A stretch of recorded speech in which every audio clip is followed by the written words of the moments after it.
Hello Star Wars fans, and welcome to episode 63 of Journey into Legends. Today we are going to be reading Specter of the Past by Timothy Zahn. Specter of the Past was released in 1997 and is the first book in the Hand of Thrawn duology. I am super excited to get into this duology, not only because it's written by Timothy Zahn, but because it also serves as the finale of the Bantam era. Anyway, without further ado, let's read and review.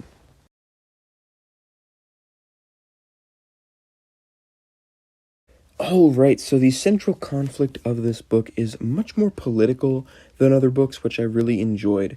Rather than providing a clear and common threat for the New Republic to rally against, it begins to get torn apart by political infighting brought on by the revelation that the Bothans were involved in the decades-old destruction of the planet Caamas.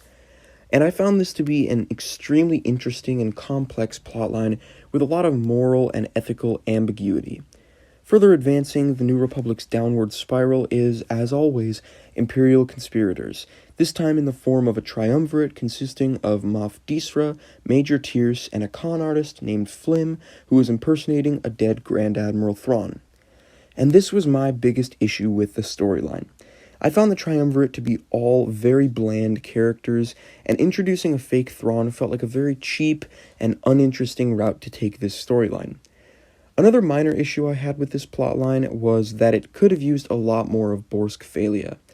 Now, I disdain Phalia as much as the next guy, but for him to play such a minimal role in a book about Bothan politics felt like a very big missed opportunity to me.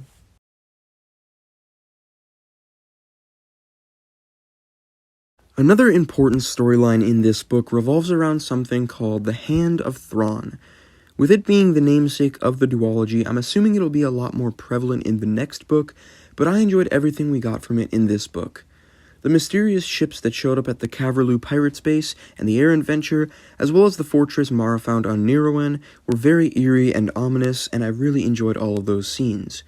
This storyline concluded with Luke going to Nirawen to investigate Mara's disappearance, and I'm really excited for their scenes together in Vision of the Future, as well as learning more about this Hand of Thrawn.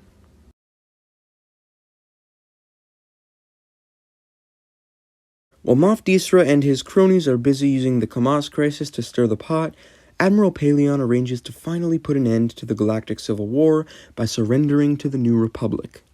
Although Pellaeon didn't have much to do in this book besides going around trying to convince the rest of the Empire that surrendering is their best course of action, I did really enjoy his character throughout the book. It was great to see him take Thrawn's place on the Chimera and to follow in his footsteps, and it was honestly a bit sad to see him come to terms with the fact that the Empire is a shadow of its former self, and that surrender is their only option. Anyways, I'm really excited to see more of Pellaeon in the next book, and it'll be great to see him finally put an end to the Galactic Civil War through diplomatic means.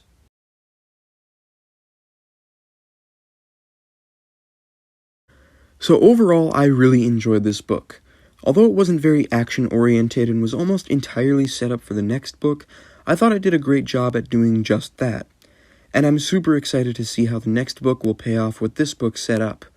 Anyways, thank you all for watching. Don't forget to like, comment, share, and subscribe, and stay tuned for my next review where I'll be finishing the Hand of Thrawn duology with Book 2, Vision of the Future.